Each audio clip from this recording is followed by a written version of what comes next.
Welcome back to the North American LCS playoffs. Right now, our quarterfinal series stands at 2 games for Team Impulse, and Team Dignitas have got their backs against the wall. So when we look at going into Game 3, we've talked about the picks. We've really talked about hammered home that the Shen is a big problem for Dignitas and trying to deal with it. Yeah, ban it out. You're not able to win that lane. Gnar is actually a good matchup into Shen, and Gamsu's still not winning it. He's not taking it to him hard enough. Because Dignitas, they're playing lane bullies, but they aren't getting lane bully type advantages. Yep. Right, so you drop the Maokai ban, I presume, yes, is what you're absolutely. going with here. Well, if you drop that, he's just going to play Maokai with the Kog'Maw. So it's just, there's almost no clear answer here. It's one here. global less. It's one global less, right? Yeah. So you're hoping that then you can at least just match the TPs in every scenario and you're not getting out pressured. Yeah. On the flip side, Tip made some solid adjustments going into Game 2. But they have shown that they're heavily relying on Apollo here, saying we're going to put him on this Kog'Maw, we're going to let him deal the damage.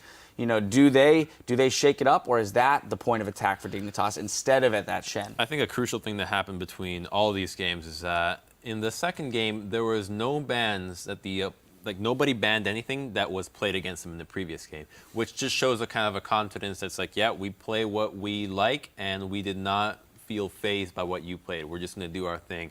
The second game, that's definitely has to change because they cannot play the exact same way for Dig. They could not handle the Shen, and the Kog'Maw. Kog'Maw is a champion that is, a hyper carry, loads of damage, just upfront burst, long range poke, but he is immobile, so you have to be very coordinated in killing him. There was none of that. Kassadin jumping in at erratic times, trying to 1v1 him. That is not happening in the early game, especially when they have a Lulu and the Shen shields to burn through. Like the Braum really not used, just standing too far up front, trying to just soak up damage when there is no follow-up damage. So Dig is really not playing to the strength of their composition, especially when it requires them to take down a Kog'Maw through the Shen shield. And last game it was through Shen shield and Janet. Yeah, and to touch on, you were talking about TIP strategy of having Apollo carry. There's a lot on his shoulders. I say you just go back to that if it's available and they don't ban it out. Because why would you show more strategies in playoffs when this is clearly working for you here, and it's going to scare CLG if you walk away with a 3-0 and say, you know what, Double Lift has to watch out. You guys have to practice dive. Right. So we've shown we can execute on this composition, and we're also going to hold our cards for what else we might have in store. Exactly. And if you take the composition away, TIP, just personality-wise, they have a lot of dive tendencies. Adrian can play the Leona. So if you take a Kog'Maw away from him, they're just going to run 3 Bash Brothers at you. All right. Well, we're going to send it back over to our casters to get us into Game 3. On the way, Rush explains how the team's language barriers have hampered Tip's synergy. 사실 의사소통 문제가 제일 커요. 예를 들면은 탑이랑 정글은 서로 한국어로 되게 디테일 있게 얘기할 수 있어서 미리 상황을 3분 전부터 만들어 놓을 수 있는데 미드나 바텀 같은 경우는 제가 영어로 소통해야 돼서 그런 디테일까지는 안 되고 그때그때 즉흥적으로 결정되는 게 많아서 그렇게 느껴지는 것 같아요. And it's true. It can be really difficult to have to plan all of your things out. And we've talked about how good Russian Impact Synergy looks, and being able to premeditate all your ganks and talk in better detail is definitely valuable. Yeah, I mean, I try and communicate with people in Spanish. I can understand it's a lot easier, but when I try and come up with a sentence. I occasionally listen to the French cast and try to pick my high school French back up, and I'm I missed most of what you just said, but I trust you said smart things. We are into the game though. Here we go. Team Impulse looking to make it 3-0. Team Dignitas looking to make a comeback. We've seen in the wildcard regions, many teams started out 0-2 and actually took at least 1, maybe even 3 games in the case of Japan back. Comebacks are certainly possible, but as the bans do not change up at all so far in this series, we'll see what the strategies do. Yeah, well, they have switched sides back. This time they still don't want to give Russian Italy, which I respect that. It's a smart choice, but the Maokai ban impacts great Maokai, but he's also a great Shen. So there's no full reason for Team Impulse to switch this up. The only thing would be Team Dignitas taking Kog'Maw. I don't see how Dignitas think they're going to win this one differently than they did the previous 2 games. They've been getting outclassed pretty much in every single role. And they haven't switched up anything, so Impulse can just play the exact same thing. And as they said, not have to show a different strategy. Helios does get his Rek'Sai this time around. That is one. Yeah. They added the Twisted Fate ban in that they had pulled into Game 2. And kept that one ever since game 1. It's most likely going to be two different things for sure. Well, they're Right. going to steal away Kog'Maw. Yeah, I think we expected that. That seemed to be a pretty likely scenario. Team Dignitas hoping they can play the comp themselves. With Janna being open, Janna is great into Leona, in my opinion. I think it's great into Alistar as well. So, as Irene said, Bash Brothers, Impulse, 3 melee champions in a way. 2.5. 2.5. Up to 3. We'll go 2.5. Fair enough. But yeah, Bash Brothers, they are lower damage to the spectrum. Shen and Alistar probably two of the the 2 least damage melee champions in those roles. But Yeah, I don't know about Bash Brothers. All for right, Shen that's and a Alistar. fair point. They're definitely tanks. Yeah. Tank Brothers just doesn't sound as cool. No, it does not sound as cool. Super Tank Brothers, a new sequel. Tank Trio. Might Tank work. Trio. Okay. Got some alliteration there. Well, that definitely does signal that Impulse are going to need some more damage from Gate this time. And Yeah. I'd expect them not to go back to the Lulu. I'm very curious what Apollo will play if he does go for the Sivir and they try and just rush down this Kog'Maw. Yeah, I wonder if Team Dignitas is going more disengaged as well. The GP! Oh, yes! There it is, back against the wall. Wild card. Pull it out. Yeah, exactly. Gangplank locked in. The Thresh for Cubikid as well. A lot of playmaking available. Now Team Impulse have to pick their last few champions. Yeah, I mean, they still have to pick their mid laner blind. So expect a generic mid laner from Gate, probably the Orianna or the Azir, 2 things we've seen him have some success on in the past. And the main question will be what Apollo ends up playing. Will he just go for Sivir because that's what he did more than any other player played any other champion, 11 Sivir games and 18 games for Apollo, Man. or does he go something different? It is one of those options, Jat. We'll see which one it ends up being. I think you're right about a lot of these, though. Azir being hovered in. Apollo, if he wants to do damage, Vayne is an option. Jinx is an option as the 2 highest damage AD carries remaining. I think it's actually moving the Tristana. It is. So, still a fair bit of mid-game power with that pickup. Yeah, they can definitely burn down some turrets. You know, with the amount of global pressure advantage that Impact has had over Gamsu, being able to have a Tristana means that if you get that small opening, you can take an objective extremely quickly. Thing is, Gangplank here, wildcard as you said, into the mix. He's got a semi-global influence with his ultimate, plus can apply a lot of pressure to tanks with his barrel chains, being able to do a large chunk of damage, cutting through armor. The thing is, you know, getting to be able to use those barrels effectively does definitely take some time. Gamsu is a very good player, so I do have confidence that he's been able to get used to the rework. Game's going to be rich this game. Feels like a poke comp that they just pulled together at the last second, too. Really slick. AP Kog'Maw had been the norm until recently, and threw us for a little bit of loop. Team Dignitas may have seen it coming, but Kog'Maw, Corki are the 2 you most normally see paired together if you're running the double poke, just like that. And the Gangplank does kind of fit in that mold well. If he gets AD, full AD Gangplank, those parlays crush you later in the game. And even though he can't stop the teleports of Impact, he's got a global of his own, so he can, in a way, match Stand United in his own version as Gangplank, as well as just teleporting himself. So this could be very interesting for Team Dignitas. I'm also curious what build Gamsu goes for. Keep in mind, with a Trinity Force, a parlayed barrel has like 700-ish base damage that you can't crit anyway. So I wonder if he builds more damage or not, or just goes tank from after the Triforce. It'll be fun to watch for as the teams load into the game. Take a minute to update your vote over on Twitter. Send hashtag TIP winner, hashtag DIG win to @Elable Esports. I have a feeling the toy Gangplank will be maybe a vote upper here for the guys, the Dignitas fans. We're getting ourselves into the game. Can Dignitas pull it back if they lose? This is the end of their season. Team Impulse to win can keep it on towards the semifinals. I like the direction they're going, putting more faith in Gamsu, giving him the ability to carry here. See if he can utilize this Gangplank to take over. But I do worry about Shifter on this AP Cog mid. It's going to take a while for him to become effective. They're versus a Tristana who's going to knock down outer turrets very quickly. And it will be up to Dignitas to wave clear, buy themselves some time. What is worth noting is the 2 times Shifter has played AP Kog'Maw this year, even though he has lost lane, they have won both of those games. So Shifter CS-wise, loses lane on most champions he plays. You may as well give yourself an incredible late-game scaling champion who can then execute with safe positioning. Those are things that Shifter is strong at, and it does fit the poke style Dignitas may be able to play.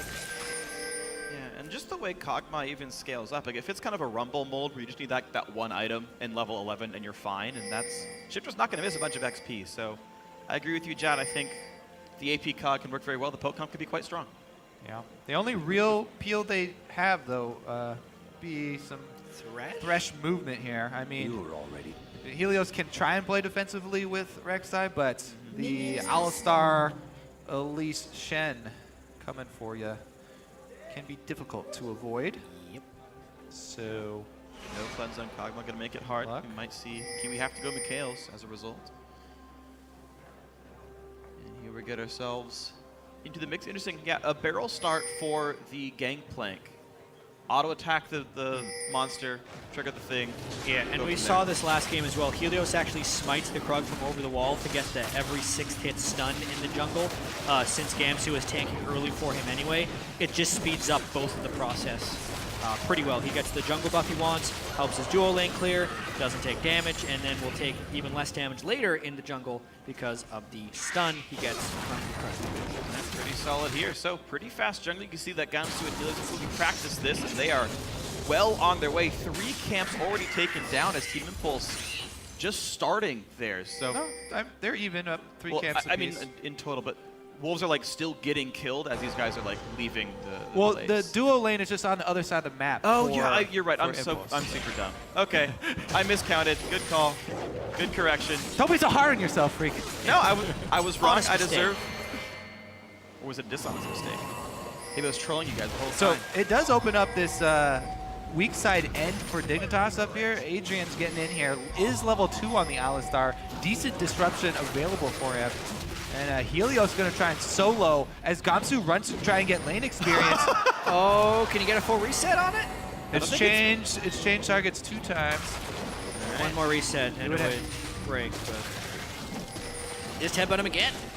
And It'll be real dangerous. Kiwi Kid moved on it. All right, there's the smite though, used on blue buff, just to I guess make sure it doesn't get taken away. No smite benefit for him, no mana pool, but we are on to the lane matchup here. Gamsu in the 2-on-2 alongside Kiwi Kid. Yeah, let's see how Impulse handled the reverse situation. Last time, in the first game, it was Core JJ had the Tristana, and they were not able to take down the turret before swapping back. So when it was Apollo on Kog'Maw, Corki very similar with a level 6 poke ability. When he swapped back, he had a big advantage in the lane. Shifter, taking a lot of damage under turret, though. Yeah, nicely played by Gate. Once again, he pushes the first few waves in, feels safe, gets a lot of pressure down. And you're seeing him play almost every single time, very far up in the matchup, hoping to, as you were talking about the pregame, Kobe, allow Rush to play around the map and get Gate to respond first. Yeah, and as Rush just went through mid lane, Dignitas saw his exit path and triple pinged out. They know he's on this top side of the map. Since he hasn't shown in that ward up top ganking, they would assume that he's either farming one of these 2 quadrants of the jungle on this side. There goes the ward over the Raptor Bush side, and Rush knows he's been spotted as well since the buff is procced. Everybody aware of the situation. All right, so 2-on-2 Gangplank versus 1-on-1 Corki. Gold-wise, top lane pretty close to the same. 80 carries actually significant lead for Core JJ here. We've seen Apollo miss quite a few. Yeah, the early CS lane with Tristana a little bit difficult. I think it's Interesting. He should be able to. Yeah, he should be able to free farm from this point as long as Adrian shows. There we go. Having your support bud in lane is helpful.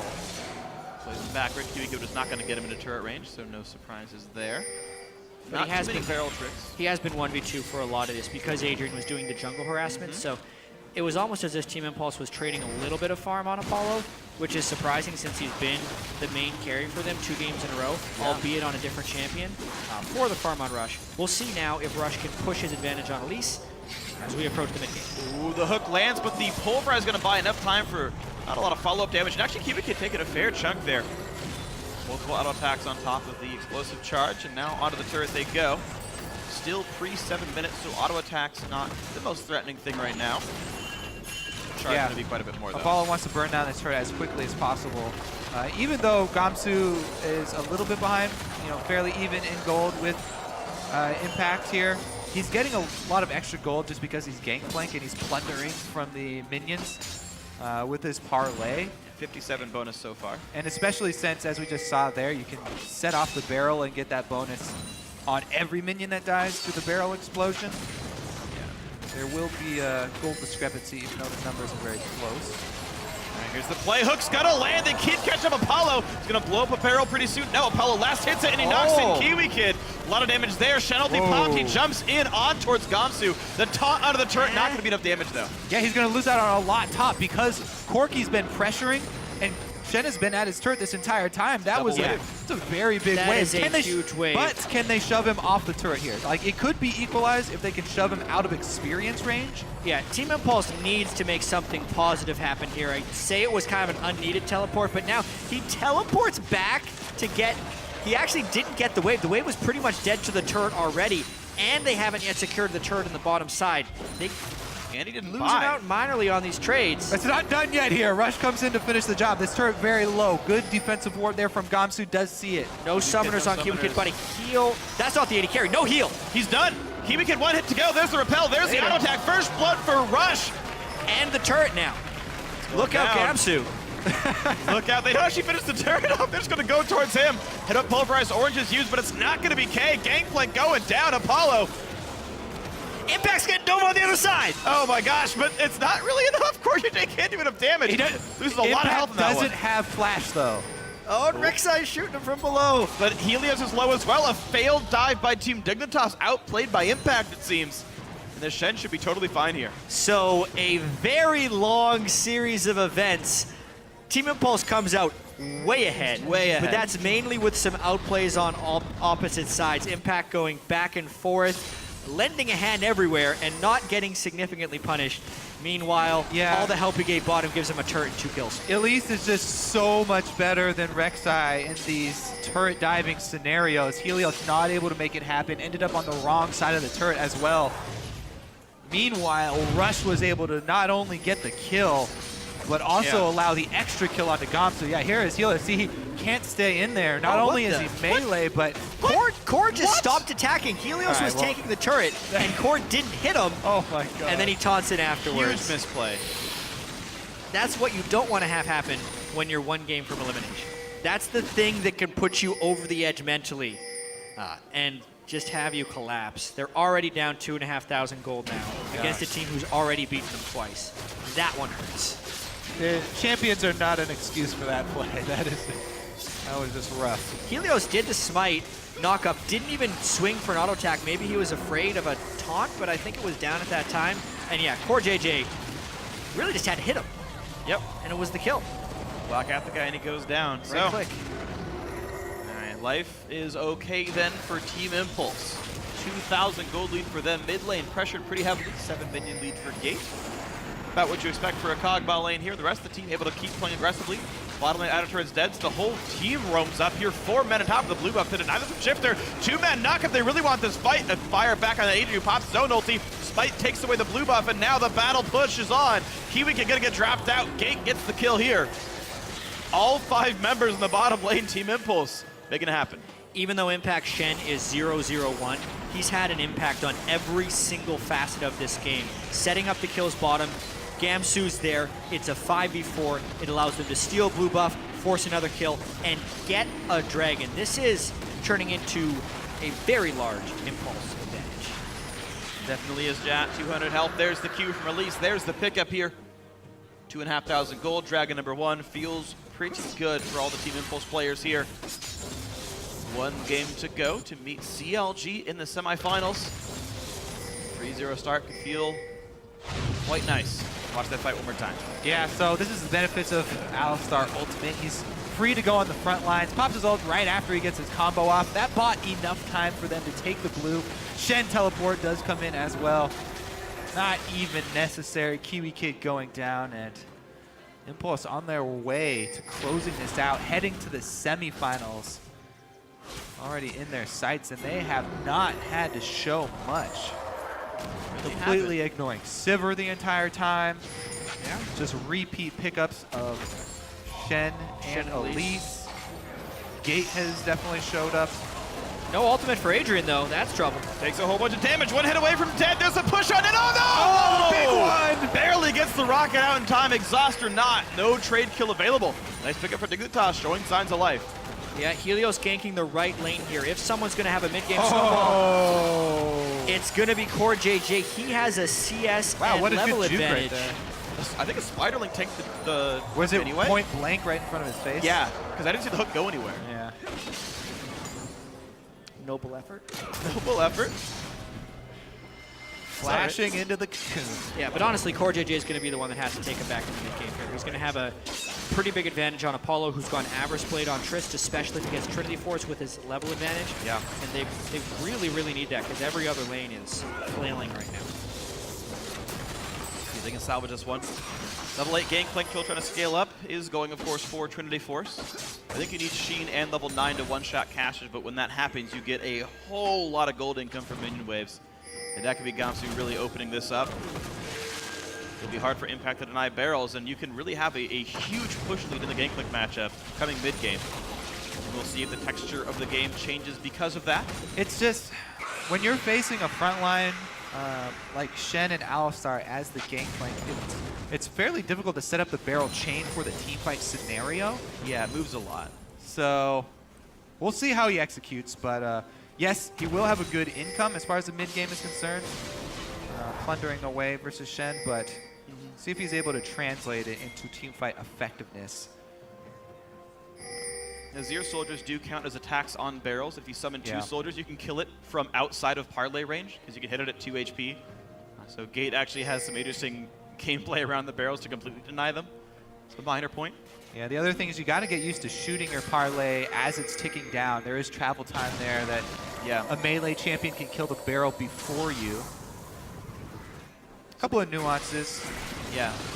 We'll see. Another one of interesting note, if you cast a barrel at max range and just walk up in queue, you'll blow it up. It ticks down fast enough that you can't screw that up at max range. Impact in the battle with Gamsu gets away from the barrel, but the explosion gives him the fiery blade to fire back. Gamsu's still trying to farm up, but he's under at a half HP. Yeah, this Sunfire Cape versus Phage seems a little slanted right now in the favor of Impact. He's been able to stack armor early in these lanes and at least neutralize, if not push Gamsu in a little bit. But keep in mind the rest of the team is magic-based. Shifter, though, cocooned in the back lines. Gonna get a lantern to stay safe. But mid lane outer goes down, well pressured out. Gate gonna have his team the second turret kill of the game. TP back to the top for Gangplank, and this should actually start being a lot more farm. Yeah, and that kind of goes to show how Team Dignitas is losing out very heavily on the map pressure advantage. 14 minutes in, having to burn your teleport to get back top lane in a 1v1. They really need that added pressure for teleport. Yes, Gangplank can assist with an ultimate, but it's just not the same as teleporting in versus what Impact can offer. He's phoning it in. He's not actually there in the lane with you. Adrian gets the flash, and Tristana half a screen away. Ooh. Apollo didn't even have to show himself. I'm surprised he even flashed. You So get much for orange his out of the summer knockup. spells. There's just so much map pressure when you have a Shen plus the Azir in the mid lane, able to take that mid turret and set up his own outpost. Impulse can close on all three sides with the turret pushing presence of Tristana and Shen down bottom, ultimate ready. They're basically covering all of their bases. Dignitas trying to huddle together here. Damage on the QB Kid, down to half HP. Rush chasing him down with the Cinder Hook. Oh, misses the combo. Adrian not going to feel good about that one. Exhausted to Core JJ. Kill still comes through. Shenalty onto Adrian as well. And they're still looking for someone to knock down. They've already picked up one. Helios may be the second. Explosive charges on. Double kill, actually. The kills just keep going over to Rush. Yeah, a couple of trades back. Nice to do. Shifter picks up another one. Core JJ helping out. And now Impact on the wrong side of this fight. Adrian in the wrong spot as well. Still a kill picked up, though. Now onto Shifter they go. Soldiers come around, more damage coming through. Will they get Impact in time? Maybe the passive does it. Get him! Summoner healed, he stays alive! Wow! Gate 7 to 3 in has kills. heal on Azir, and it saves him at the end right there. Impulse with a boldly aggressive play right there. It's coming out. It's just not the same. Gangplank ultimate. It's not the same as having a real person there. You gotta be there. They will get at least an answer down bottom Yeah. lane, though. Yeah, I mean, that's one thing that happens here. They start the fight, actually, with a numbers advantage, 3v2. Rek'Sai comes in and equalizes it, but yeah, one Shen can come up, Gangplank cannot answer because this was a very chaotic fight. Team Impulse is in between turrets, so there's really no retreat by the time Shifter comes in here, and it's game on. Shifter does a good job securing a couple of kills and getting a big amount of gold for JJ as well. The strong members of Team Dignitas need to show up, but there's a Shen here, and Gate is able to get kills as a beneficiary. And as we just saw, that was all of the mobility summoners from Dignitas carries burned to get those kills. The Ghost, the Flash from Shifter, and the Flash from Core JJ. Ruh-roh. Yeah, not a good JJ thing. knows. Summoners, get the lantern, he wants it! Okay, he gets out of the lantern, gets out, but there's the two-man pulverize. Follow-up damage isn't there. Good flame back up, but Gate is here. The knockback catches the AD carry clean in the jaw, and now Kiwi Kid's also going to go down here. Rocket jump in. Rush with his 5th kill of the game on this Elise, taking over. Team Impulse very far ahead. I'm liking this Rylai's more and more out of Rush as we see these fights extend on because he's just landing a ranged Q with these things and there is no escape after that. It's comboing into the cocoon so well. Obviously that is what we expected, but because they're forcing these extended skirmishes, it's not so much about the quick spell rotation, it's about the longer fight, and it's just growing this lead more and more. Once again, lack of coordination here from Dignitas. Gamsu nowhere to be found. Didn't even ultimate in that last fight. Does get the turret up top, but that's very little in the way of an answer here for Team Dignitas, and Impulse are looking to make this a pretty clean 3-0. That would be a really nice thing for Impulse to only fall to the very, very end of the split, a single game loss to Team Liquid. Otherwise, they would have been coming into the series on a 9-game winning streak or more, but still pretty solid here, looking to take down Team Dignitas. For Team Dignitas, though, they do have the double Trinity Force and Luden's Echo Spike coming in for them. So Gamsu's got his Trinity Force, Core JJ does as well. They at least have the items now that they were building towards. The problem is they're so far behind right now, even with those item spikes. They're just, Impulse just have so much more money. It outweighs the power. So long road ahead then for Team Dignitas to catch up. It's actually Trinity Force, not Sheen, that's required for the caster to get one shot by a barrel. So now Gamsu actually gets money coming in. All right, might get a bit better for him. 5 kills on the rushes at least, by the way, as well. Riley's Sightstone really tanky, really scary. Top lane outer goes down. The Pistana Demolition works out. This will be answered though. Core JJ has Trinity Force, so right, these single item spike champions all have their single item spikes right now. I don't know if Team Dignitas wants to fight a 6,000 gold deficit team fight though. And that might make things really difficult. Well, in each of the two Gamsu's games, cornered here, and they do not have any vision inside their red jungle. Man. that was a big barrel. Yeah, a lot of Gangplanks put the barrel inside brushes, so if anyone walks close, it's a free detonate. But in both of these games this series, there has been a decent-sized misstep by Team Impulse in the mid-game that has allowed Dignitas a little bit of a bridge back into the game. It actually gave Team Dignitas a lead in Game 1. It wasn't enough to bring them back to even in Game 2, and this may be their largest deficit of the series at 19 minutes here, so even if Team Impulse makes a mistake, they may need multiple of those things. Yeah. Or it's the question of, has Team Impulse cleaned up their play enough to not make that mid-game mistake, and can they just close this one decisively? Well, they have extensive warding on the red quadrant, and Baron is about to come up for Impulse.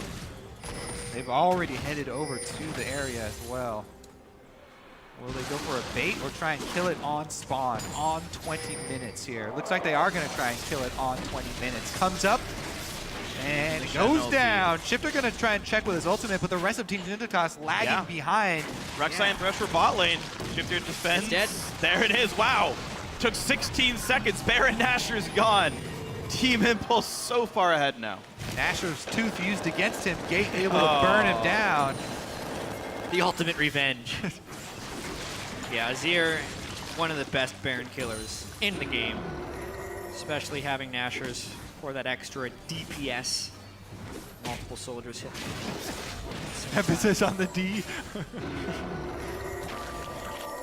All right, crashing into 21 minutes into this one. 7,500 gold. Impulse look like they're only one team fight away from getting into the semifinals here in North America. They've been in the semis last time around, but they unfortunately failed and got 4th place in the spring split. They may just improve upon it this time around, coming in as a 3rd seed. Mid lane under fire. Gate playing the pressure game. Knocking down the 2nd turret now in the mid lane. This is a gargantuan lead. They may actually just consider doing a turret dive. They have a team comp to do so.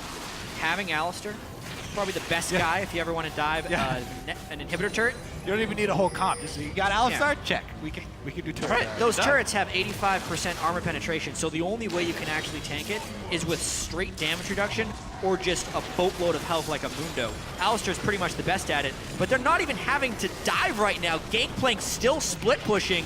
You need him there. They're giving away an inhibitor. He's not going to be there at all. Team thinking out the side. You know what? We can't defend this even with Gangplank. I assume is the call there, so screw it. Let him get a little bit more money.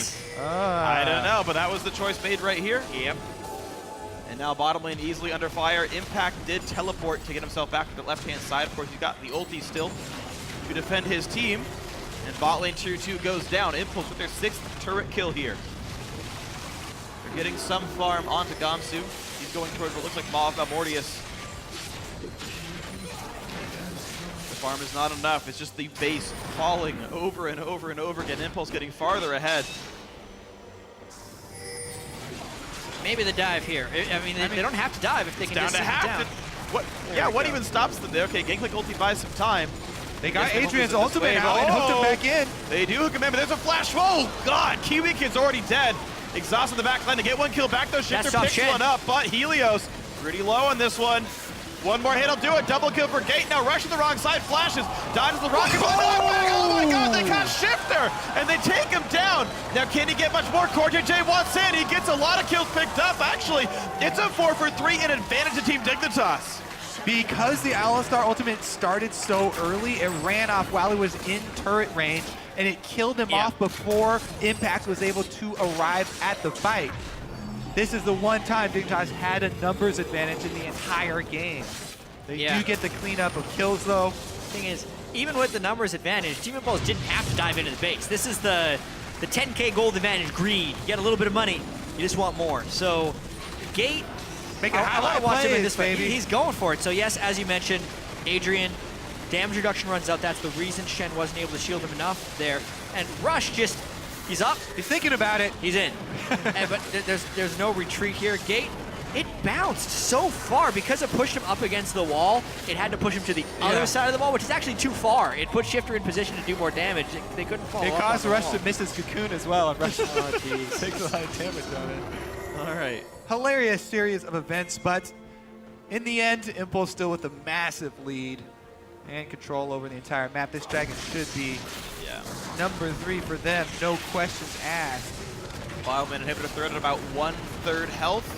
Dragon number 3, similarly at 1/3 health. Now at 0 health. Yep, that'll do it. The intense play-by-play of dragon fights. Yeah, how much of the turret did they actually kill up in that lane as well? It's not regenning that quickly, obviously. That turret's at 800 health right now. Yeah. So that's a Trist. Pretty much one full charge explosive. Yeah. You count the 4 auto attacks. Or just 1 or 2 autos in Gate pressing W on it could do it. Another engage. They catch in a Kiwi Kid. Aggro, though, goes on to someone who is not the Alistair, though.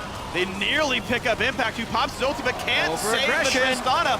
Gangplank's doing so much damage. It's second kill in the last 5 minutes here. The chase on Adrian, trying to run away. Barrows hits him. That's going to be one picked up, I assume. Pulverize in a headbutt, not going to be enough. Gamsu on a killing spree, and it's Infinity Edge. Gangplank going to do so much work. Another mistake. Well, he doesn't have it, Infinity Edge yet. Another mistake from Impulse, and this is giving a huge amount of gold back to a team with AP Kog'Maw. Never want to count those out. You just can't count them out. AP Kog'Maw is too strong, and we said Team Impulse is making one mistake in the first 2 games. Well, this is kind of their second mistake, if you consider it. The same mistake on the same objective twice. They overpush.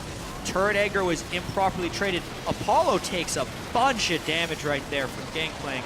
Impact annihilated by the inhibitor turret. Then it swapped over to Apollo as well, and Gangplank made short work of him. Plus, the entire Alistar ultimate mitigated no damage at all. There was nothing on him. Impulse cannot afford many more of those. Maybe 2, maybe 1 more. Yeah. They've got a lot of money. Maybe they can afford to do that 1 more time, but Well, Gamsu's already plundered more than 1,000 gold from Parlay here. So he's got 2 upgrades on his ulti already. I'm gonna actually check the tooltip. It's everything except Death's Daughter. That's weird, actually. I thought everyone actually normally went Death's Daughter first, but he got the increased fire rate and the raised morale move speed buff. I've seen a lot of people highly valuing the raise morale, actually, He said it's guaranteed value if they run away. for their team fight. And here comes Kog'Maw. Yeah, and Speaking of which, suddenly Impulse are finding out that, you know, even with Alistar on the dive, they're really not making it that successful. Doesn't matter if you have Alistar if he's not the one taking the turret. Yep. And his ultimate is running the Yeah, entire he time uses as well, it so early. then he doesn't get to it. Yeah. All right, well, 2 items for both AD carries, though, i.e. Shiv versus Trinity Force Ruin King. And keep in mind, Corki is actually a pretty solid damage dealer, so Dignitas suffering gold deficit, but fighting like they don't have one here. their inhibitors respawn as well. Yep. The main challenge will be whether or not they can contain this Baron that is spawning right now. Obviously, they got it right at 20 minutes, so it's coming up again at 27. This time, AP Kog'Maw can be a little bit more prepared. They shouldn't be caught off guard by a Baron this time, but they still have relatively poor Baron in their own jungle, or coverage of vision in their own jungle, but they have wards towards the Baron pit, which will buy them a little bit of time. Gamsu given pretty good harassment for his impact as well. Ulti popped to buy some time. Of course, it does reveal, so Impulse going to run away and not. Really early Shen out there by Impact. He's had some bad experiences this game with the target dying and not making it in, so he's, I guess, just guaranteeing that he's in the fight. But they lose the in-fight impact of that ultimate now. And they do. So, Team Impulse looking maybe back to the mid lane, but it's AP Kog'Maw. It's pretty hard to deal with. Their last attempt at Baron, they had to abort right away. Trade ultis to the top laners. And they didn't even get to keep a pink ward in the pit, so they can't even remove all the vision anymore. Impulse realized that they cannot faithfully go for Baron again. They've got plenty of time to go until Dragon number 4. It's going to respawn around 31 minutes in, I believe. Nope, close to that. 30 and a half. Impulse once again sweeping away mid. And the siege has slowed down here. Dignitas needs to make the miracle recovery, though. This would be the last game of the year for them if they do not win this. Looking for the reverse sweep Yeah, for Team Dignitas. a lot of gold in the inventory right now. There's a lot of items that need to get purchased. Yep, there you go. Gamsu now gets... How about that wave clear? Gets a lot of stuff.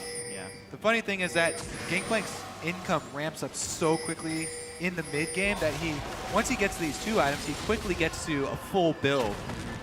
Yeah. I was watching Quas's stream a couple days ago. He ended up with 4 Infinity Edges at 42 minutes into the game and Love it. maxed out with 6 items.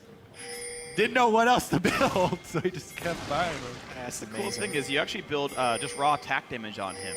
Yep. You already get the armor pen from the I mean, barrel you've got explosion. crit chance on him and attack Yeah. damage. Just care more about that. You don't really see the static shift builds anymore because you'd rather have the barrel explosion than the lightning. So it's probably, I would guess actually it's Bloodthirster second, more so than Infinity Edge. Fun But fact, he maybe I'm wrong. crit with his barrel explosions for 2,600 damage. Sounds about right. My goodness. So they have the Gangplank and the AP Kog'Maw. Hey, there you go. Hey. The problem is trying to get one of those explosions to land on Impulse. But if he does, it absolutely demolishes them. Yeah. He's gotten a few off by smartly placing them in rushes as Team Impulse has been trying to siege turrets. Let's see the outplay here. Randuin's Oh, and Sunfire. Shen's already used the taunt, so out Man, he goes. I wanted to see that fight. Come on. It'll take a while. Impact felt Impact- like he had the upper hand. Impact had cavalry, so that's not really Yeah, fair. yeah, yeah. He knew that he had an entire team coming. Gamsu would win the 1v1. I'm actually pretty certain of that. I mean, that move right there by Impact influences the map pressure for this Dragon. He has been in most of the important places for Team Impulse this game. Yeah. 4 Dragon starts that count for 5th. However, of teams to lose with 5 dragons, AP Kog'Maw has been on the other side of that 2 times, and the only 2 times that that team couldn't pick up a dragon of their own. So it's actually not as important as it would normally be for Team Dignitas to get a dragon, just because of how ridiculous Shifter can scale on AP Kog'Maw. No lead is really ever safe against a late game AP Kog'Maw. Absolutely not. 3 items now on the AD carry of Team Dignitas as well, meaning for the time being, KorJJ is actually more threatening than Apollo until that Bloodthirster gets completed. And even then it's debatable. Still more damage coming through on this Gangplank, sitting on 300 gold. We've got a while to go till the upgrades further, but it just gets scarier and scarier and scarier. This Gangplank can also use those barrels as wards. They last 1 minute and reveal a little bit of area around them. So Dignitas have stopped the siege value because they can wave clear. They seem to be stopping Baron really easily with all the ward coverage they're getting and all the scariness they have. And the team fights themselves. You got Kog'Maw and AD Gangplank. Like, those are hard to deal with champions here. So Impulse need to figure out the right way to close this game out, it seems. The wave clear is just so good for Team Dignitas. Gamsu clears it with 1 barrel. Corki can clear well. Shifter can clear well. Baron is absolutely required to get anywhere with the siege. Maybe even a Banner of Command, but they're nowhere close to that because it looks like going Zeke's Harbinger on Adrian. Heck, the Banner just dies to a barrel explosion practically. Even that wouldn't even because go that's all the that physical well. damage. Yeah. So that'll stop. If he crits it, it actually kills the minion outright. If he doesn't crit it, like goes to half. We're seeing 600 damage, not counting barrel explosions. So to champions, it's an 860 damage barrel before crit.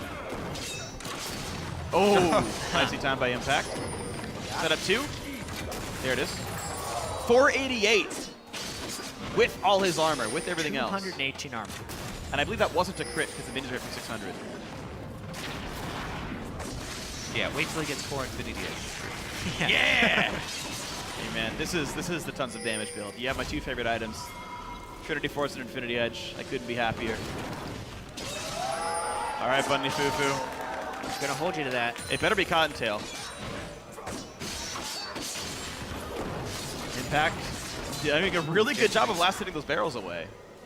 But you only get to make that mistake about twice and you just lose. Keep in mind, the passive from Gangplank also deals true damage and scales with attack damage. So he can just, like, he does win the 1v1 against Impact. It does make you nervous trying to defuse that bomb when you have a split second before it explodes in your hands. The red wire progression of this series even. I mean, Team Impulse jumps out to leads, then they make some mistakes. They're just waiting for their dragon stacking. Basically what they want to do is chain their neutral objectives, grab the 5th dragon into a Baron for the final push because they messed up their dives 2 times in a row. I was saying they could afford to do it 1 more time, but they don't think they can even afford to do it 1 more time. They're not taking that risk. I'd be hesitant. And Shifter and Gamsu definitely making them second guess themselves, so they're going to wait it out. You give up Baron if you die too badly, so. Alright, defensive for Impulse. Just keeping the ward control up, playing around the dragon, as you said, Kobe. And really, Team Dignitas is getting farm in a whole lot of places. Minion lead for their top laner and their AD carry here. How many chances will they get? One interesting point, though, is the fact that I feel like KiwiKid should have made the dip to switch to coin at some point. Because the gold income, by just running between every single wave that like loses minions, he would have had probably 600-700 gold from Ancient Coin. He's only got 300 from his Relic Shield. Yeah, especially if he's not going to upgrade to pace them out for the active shield. Well, but at the same time, even if you do go with the active shield, that's not going to save you from the dive. I feel like the move speed for both carries is so valuable. The cooldown on Talisman active being so low provides a lot of disengage for Kog'Maw and Corki. Could have got the Locket Shield for KiwiKid, unlocking a more selfish build of Helios. We're not seeing that same Zeke's builds from the first game. I'm sad. I love that item. And here we go, actually. Rush. The Baron threat saves Rush. He didn't even have Smite there. We saw Death Daughter was there, so fully upgraded Cannon Barrage for Gangplank here. And here's once again a battle against Impact. Another Baron. There's the Q. 666 damage. You chase him down. More crits. I mean, Impact cannot win this fight, and he's out of energy. Into a wall. Yeah, he can run at least. There's no Here we go. gangplank ult to help E chase. into Q. We're really seeing though the Raptors tools got that Team flashes Dignitas now. has to stop Team Impulse from closing this game. They're pushing them easily off of Baron. They're even pushing them off of the waves. There's been an 45 exposed inhibitor for the last 15 minutes pretty much, and it's been untouched.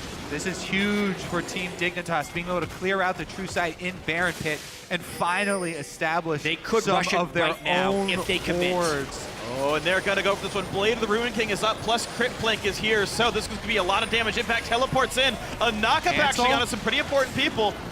That was just the biggest bluff in the world by Impact. His support was so far behind. Team Dignitas had the window to burst down that Baron, but they did not have the vision to know it.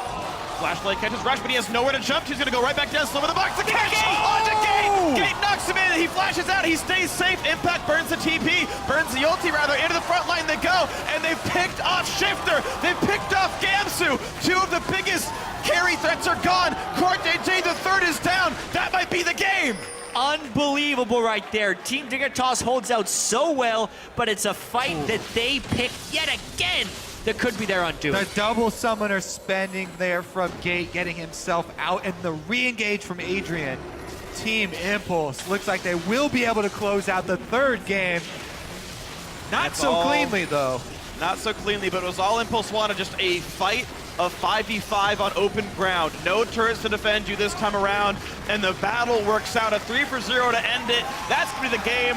Rush, 7-2 and 8 the scoreline for him. 3-0, Team Impulse into the semifinals. Big win for them as they try and move towards Worlds as well, locking themselves down at least a top 4 spot, and they'll definitely be going to Madison Square Garden as well. All right. without Xiao. Gate filling in very well, being able to escape in that last fight. But definite red flags coming up in this series. Not able to close the game in decisive fashion. A lot of big mistakes, and ultimately, it had to be, in most games, Team Dignitas initiating onto them, and then having Team Impulse win the fight, which is not the way they like to play. Yeah, game 2 is the only super convincing game there from Impulse, where they had engage tools. They had the Leona come out from Adrian, and he landed a lot of really good engages. Rush had some great cocoons as well. Elise all 3 games, Impact playing Shen all 3 games. It felt like Impulse were trying to hide as many strategies as possible. Play the same style if you can each single game. If they deny champions, well, I guess pick something else, but if they don't, just play the same comp. Yeah, and ultimately they were never tested because they didn't lose a game. They were tested within the game, but the 3-0 is a very clean victory. It's also a fairly disheartening way to lose for Team Dignitas. They had come so far from the promotion tournament into the playoffs with a chance to go to Madison Square Garden, and they were somewhat their own undoing. When they had the game even or equalized, they would overcommit, and they were the ones being punished for that as well. Unfortunate ending to Team Dignitas' season. All right, well, they end their season now, but we've got more to talk about because we've got Riv on the blue side for a word with Team Impulse's victorious jungler. Thank you very much, gentlemen. Great cast on the day. I am joined by Rush here on stage, victorious after winning their game. Fantastic play all around, and also joined by Sunny as well for translation. Rush, the last 12 of your 13 games are wins. The second half of the split was amazing for you guys. What was the preparation like coming into quarterfinals? 러시 선수 일단 축하드리고요. 이번에 이제 마지막 13개 경기 중에 12개를 정말 파죽지세로 이기셨는데 어떻게 이번 8강 준비하셨는지 조금 설명해 주세요.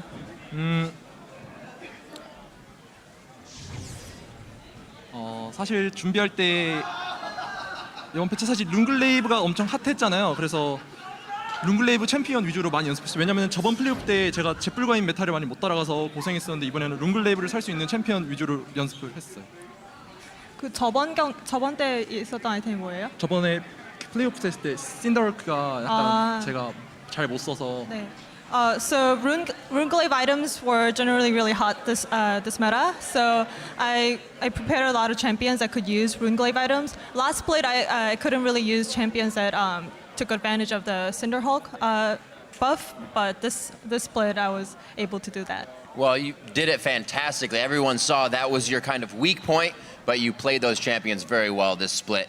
My second question, Rush, Gate came in very late into the season. How is the team doing now, and do you guys still have the potential to take Gate and the team all the way to Worlds? 게이 선수가 조금 늦게 팀에 조인했잖아요. 그런데 그 게이 선수가 잘 하고 있는지 또 그 롤드컵에 가는 거에 대해서 어떻게 전망하고 계시는지. 사실 게이트가 어떻게 보면 신인이니까 경험이 없어서 보이스를 쓰면서 하는 게임에 되게 약해요. 그러니까 자기가 집중을 못하는 문제가 있는데 스크림에서 그런 문제가 발견될 때마다 하나하나씩 고치다 보니까 오늘 이렇게 3대0으로 이길 수 있었고 앞으로도 더 잘해질 거라고 생각해요. So he's new to the team, so he can't really focus to the voice comms. But I think he's progressing or getting better at that. And what are you doing to help Gate, if anything, right now? Are you kind of letting him do his own thing? 게이 선수한테 어떤 조언해 주시는지. 그러니까 게이트가 약간 신인으로서 많이 부담감 느끼고 실수하는 것에 대해서 막 되게 막 스트레스 받고 그럴까봐 나도 처음에 엄청 못했고 지금 못해도 상관없으니까 그냥 앞으로 똑같은 실수하지 말라 이런 식으로 부담감을 많이 줄여주고 있어요. So he has a lot of pressure on his back as he's new to the team. So I tell him that I also went through the same thing when I joined the team, and I'm always trying to be encouraging. Always good to have that big brother around. Final question, Rush. Counter Logic Gaming next week. A very strong team. They've gotten themselves a pass so they can watch you play and the other teams now to be even stronger. How do you feel about the matchup versus Counter Logic Gaming in the semifinals? 그러니까 CLG전에서 사실 되게 오늘 기분이 좋은 게 상대 쪽에서 리신 니달리를 계속 밴해줘서 제 리신 니달리가 얼마나 강력한지 보여주지 않은 CLG가 더 무서워할 것 같아요. So this game was really good that the other team constantly banned my Nidalee and Lee Sin. So I can show to CLG how strong my Nidalee and Lee Sin are. So hopefully that'll affect their pick and ban. Well, congratulations on the win and best of luck continuing on in the playoffs. Now we're going to throw it back to the analyst desk to break down the rest of the day. We will go to them in a second. We're going to talk with these guys real quick, though, as these guys are great analysts as well, so you're not entirely wrong. Tell me about your final thoughts on how Impulse Niggasas played, as we are going to eventually send it over the Dash, too. Yeah, well, looking forward for Team Impulse as they move up in the playoffs, teams have to be thinking about what they're going to do to answer this much map control. Impact over Gamsu had a whole bunch of influence on the early stages of the game, even with the teleport plus the Shen ultimate.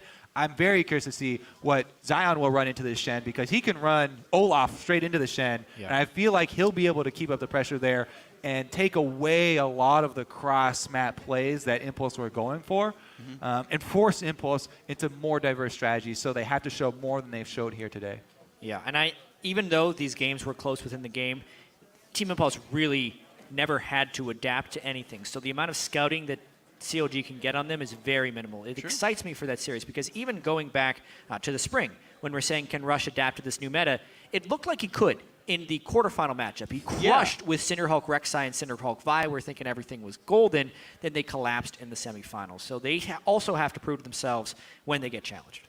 And personally, I'm actually very excited for the bottom lane matchup in next week's match, because when Apollo got Kog'Maw, he missed out on a single kill. That was a Rush solo kill in the end game. 96% kill participation, highest damage in the game both times on that Kog'Maw. Up against Doublelift, who's one of the best AD carriers in North America and has been for a very long time. I think that's, oddly enough, a very big matchup for It's actually a pretty good point, because a lot of people are saying, oh, Apollo only plays Sivir. That's why he always has this great kill participant. That's why he always has, you know, all the assists and everything, because Sivir, all you have to do is pop your ultimate. But he did this on Kog'Maw, so impressive. All right, so an impressive game by Team Impulse, 3-0 for both of our LCS series today. And to wrap up our day's coverage, let's throw it over to the guys on the analyst desk. Thank you, gentlemen. We'll do some looking forward in just a minute ourselves. I do want to do a recap of this series, though. Get your guys' thoughts, as they just did, on how this series played out for both teams.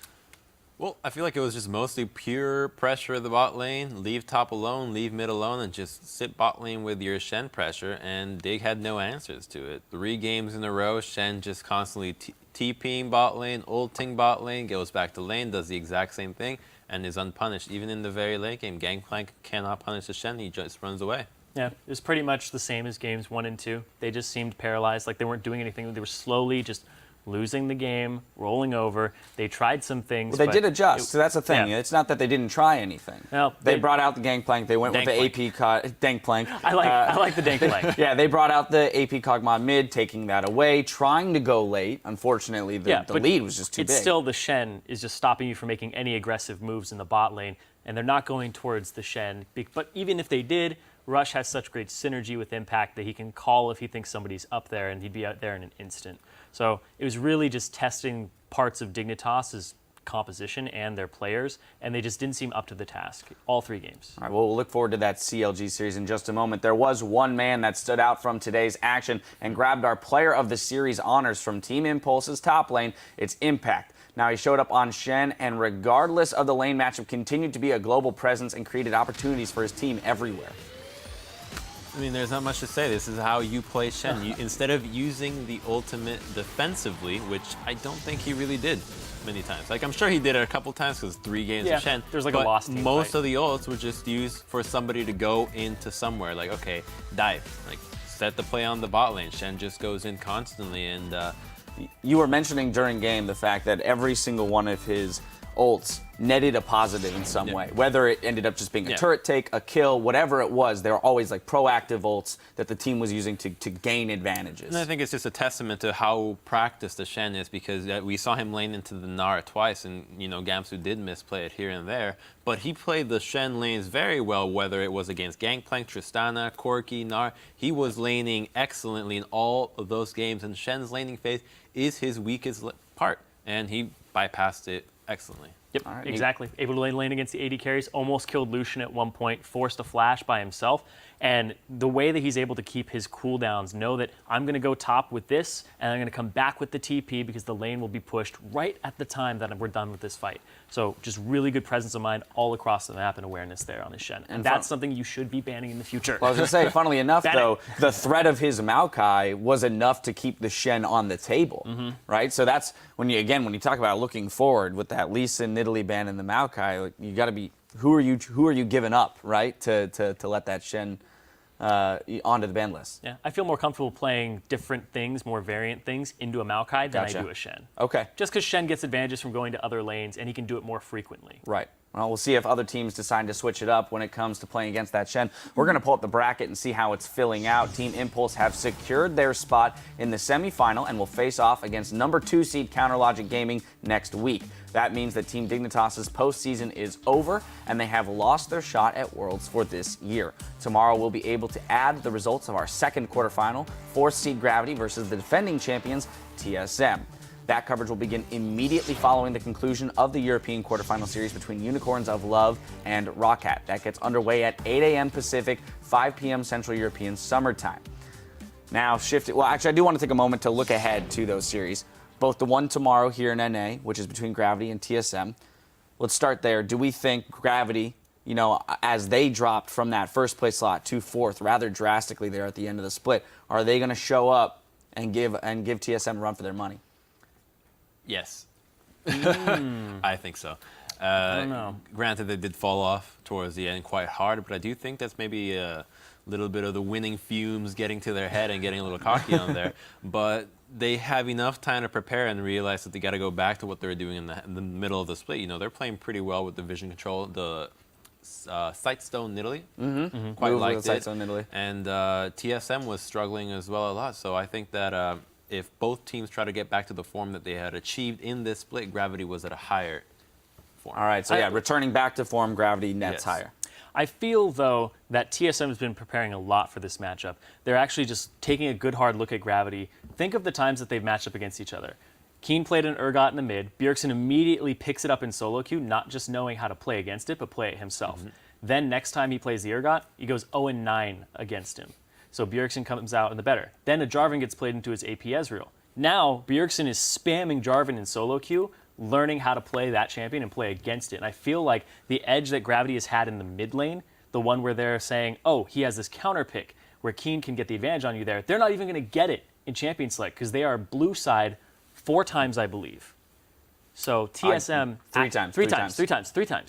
3 times blue side. In a best of 3, you have to lose 3 times. Right. Yep. Oh, we'll see. That series will prove to be very interesting. Now, keying off of today's matchup, Tip going up against CLG. Thoughts on that matchup? As Tip didn't really, we mentioned multiple times, didn't really have to show a whole lot of strategy, to get through this best of 5. Or, diverse strategies is what I mean. They showed strategy, not very many of them. I am really looking forward to that one, specifically because I know for a fact that Zion can punish somebody that's just going to constantly leave lane. So he's going to be able to take the tower and take a pick that can really bully a lane, such as the Olaf, the Fizz, the Gnar, and play it a little bit better. And who knows what other picks are out there that can just be full-on lane bullies. I mean, Riven.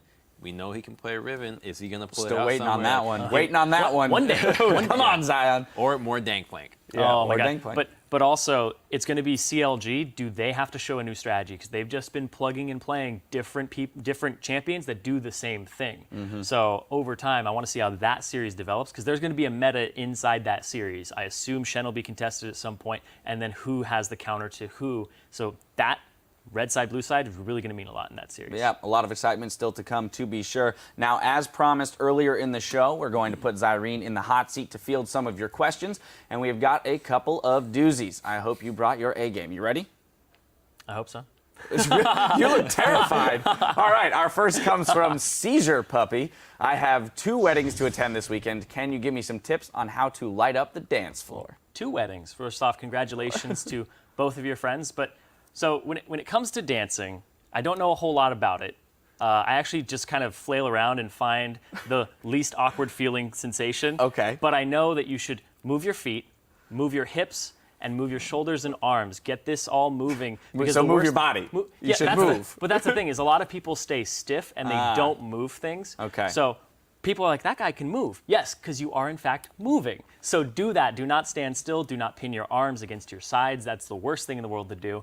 So yes. It's got to be fluid, is what you're saying. Feet, hips, shoulders, and arms. Fluidity. I like it. I like it. What about you, Crumbs? You fancy yourself a dancer? Oh, I like dancing. Oh, there you have it. Do you have any tips? Well, personally, I'm not the kind of person that would just dance by myself. Okay. So I wouldn't know. Oh, also. Zyrene's always off in the corner having his own private dance party. I was off in the corner for that. You They really put me were. in the corner for you were that. just I was like, I'm but it didn't matter to you. Didn't matter to you. Yeah. Other thing too is haters gonna hate. So just do your own thing. Don't worry about it. There you go. Confidence is key. Next up, Rakashak says, we see the meta go through cycles. What should we expect next on the road to Worlds? I think we're actually seeing a lot of development in terms of top lane getting TP priority with jungle synergy. And as this new patch that'll be coming out that favors juggernauts, bruisers in the top lane, and making sure that they can actually just destroy their opponent. Like, the whole concept of a juggernaut is they do a lot of damage and they're tanky, but they don't have that many gap closers. So they're a destructive force when they make it to you. Right. But I feel like that is going to be a little overtuned when it first happens. See what happens if it gets patched in time for Worlds. I know the new Hydra item and these things that are on the horizon seem very powerful. Darius, Garen, all these different changes coming out. So as they get tuned, I think that's going to start coming into the meta. And if you can dominate a top laner, you get TP priority. I think if there's one thing we can expect for Worlds, it's Orianna and Corki being the best 2 picks. As always. No doubt. As always, Put your money without on fail, it will return to Orianna and It might Corki. actually. Sivir's getting a little hit, so Corki, I mean, perfectly balanced champion. He never gets touched. He's good. I know, right? Yeah, He's a solid champion. All right, next up we have Mike Wazowski. He says, which player do you think has had the most surprising performance this split, positive or negative? I'll actually do both. Okay. So for positive, I'm actually going to say Phoenix here, because this is a guy that they barely made playoffs with Liquid, and then he came out and he started being the Phoenix that everybody was talking about in scrims. And now he seems like number 1, number 2 mid laner in NA. That's a huge improvement there, so I'm very surprised by Phoenix's performance carrying Team Liquid a bit. Person that I'm negatively surprised by is Trashy. I watched this guy all throughout Challenger. I thought he was going to be a really good jungler when he came in, had a little bit of a break, visa issues, came back, and then he just didn't seem like himself all throughout. He was not applying pressure, and he really fell off and just abandoned his jungle style. Anyone that's particularly surprised you, Crumbs? Rush, to be honest, just seeing a solo queue player and just being able to consistently we're always talking about, can he adapt? Yeah, I find that he has been able to adapt constantly, and the ability, the resilience to just always pick Lee Sin. I think it's a great pick, and it's just a confident pick. You need to be good at the champion. You need to know what to do, and he does it every time. Yeah, there's almost something really cool about the fact that he can be stubborn in the Lee Sin pick. Right? He has adapted in other I areas, like it. but he can also just be like, no, I'm gonna continue to play that this is champion that my I thing. like. I'm It's not. my thing. I don't I care what love the it. meta says. I'm gonna play this champion. I'm gonna kick your ass with it. Ding ding. Yeah, right. All right. Next up, we have Battle Tutorial. It says, which of the other casters or pro players would you bring with you on a deserted island? Would I bring with me? Yes. Oh, I wouldn't bring anybody because that's just mean. Why would I take you to a desert island? If I liked you, I wouldn't take you with me. 'Cause Okay. that'd be So punishment. you're gonna choose someone you dislike. Yeah, I would take Dash. I quit. No. I'm done. I probably actually would take you because I know that you're extremely fit. You'd be able to climb trees, get me coconuts and stuff like that. So I'd be your errand boy. I'm your No, servant. he's a leader. He's a leader, and he would do this for his underlings, right? He would do it for his desk. Oh my wants God! you- You're not making a very good case for it. I It know. sounds like this is gonna be a lot of work if I come. know. I don't know if I He want. wants you as his coconut no, boy. but- That's what you're going to do. Yeah, I'm. Jesus Nobody ever said Christ. being on a desert island was fun. That's true. No one ever did that. Next up, at Not Riot Twiff says, what can a jungler do to get back into the game when he's being heavily counter jungled? I feel like this is going to be a question both of you can answer. Yeah, I actually got some advice from Crumbs because my original advice was ward up, make sure that you are contacting your laners and saying, if this guy shows up, then we're going to be able to collapse on him. Prime them for the opportunity. Don't be like, oh my God, he's here, and then pinging them in the moment. You have to prime them, ward your entrances, ward a side of your jungle, and make sure that it's safe. Yeah, and another part about it was that as soon as you're starting to get counter jungle and you know that you cannot fight the other guy, just leave. Go do something else. Because if you just stick around, he's getting the experience, he's getting the gold, and you're just sitting there watching. Yep. Like, you're doing nothing. So either you go to his side of the jungle because you know he's not there. There's not enough time to do all 4 sides of the map to actually get... Something's available. Yeah, something's available. And the worst thing to do is to let it happen. Because when that happens, you're being pressured. Apply pressure to the pressure, or else you're slowly bleeding out over time. If he's on your right side of the jungle, go to his left side, go to his top side, go to the opposite side of him, and ward up there. Get out, clear your left side. Then you know where his movements are, keep track on him, and just avoid him for a bit, gank some lanes, see what you can do. I think it's just kind of a key principle in League of Legends that if pressure is being implied in one area by a team, that means that there is something else available, right? Yeah. You have to concede something to apply pressure something else. So it's your job as the person being pressured to find that thing. It's very interesting because the pressure is you either hit them head to head and beat them in a pressure battle, or you go around them and you make sure it's like, okay, we're taking dragon, well, we're going to middle, right? Those types of things, and recognizing that as a shot caller is very key, especially in the moment when you have the pressure on. All right, and finally, at Renegade Crumbs asks, well, do you want to take this one maybe? Yeah, Zyrene, I was going to ask, who do you think is the better actor and rapper between Ludacris and Ice Cube? Both have seemed to have a very Illustrious career. Career in both children's movies and rapping. So what's your take on it? Oh, man. I'm going to go Ice Cube on this one. Why? Oh.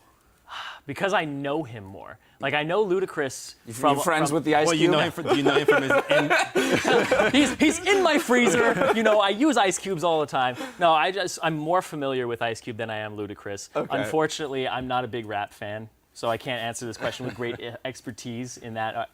But in terms of better actor, it's still probably going to go Ice Cube. Yeah, Crumbs. Yeah. You posed the question, so I must assume that you have a belief when it comes to this. Oh, well, personally, I would side more towards Ludacris as opposed to Ice Cube. You know, I think that a large part of his career came from the NWE days, but Ludacris now is more of an entrepreneur as well, which doesn't fall into the category of actor or rapper, but the hits that he had with Snoop Dogg back in the day really are the things that solidified him. So do you think it is that his rapping career kind of which part of it is his acting career, his rapping career is what actually puts him over the edge? It's both, really. The intertwining of both.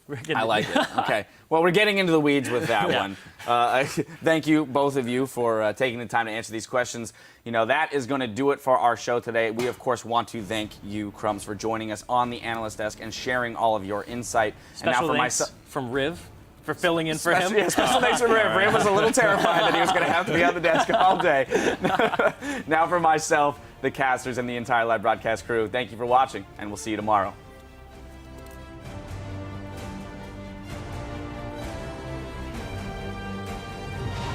The beginning of the North American LCS quarterfinals are here. Team Impulse versus Team Dignitas. The shutdown via Shifter, the chase on in. That's the ace for Team Dignitas. Could be Mara too. Adria's doing some damage. She's doing it again with Autodex. Here comes the echo. One in from Shen. Shift in should be enough. There's the game. Team Impulse take game one. Cross javelin lands. There's the engage. Launch onto Apollo. He goes down. They pick up the primary AD carry. The flash strike. They get Helios. There's the ulti. What a beautiful pick off. Apollo gets the kill. They are one game away from the semifinals.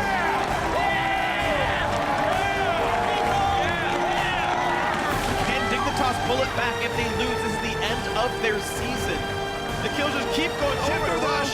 Yeah, a couple of trades back. Nice enough. Shifter picks up another one. Core JJ helping out. The wrong side flashes. Dodges the rocket. Oh my God, they got Shifter. 3-0. Team Impulse into the semifinals.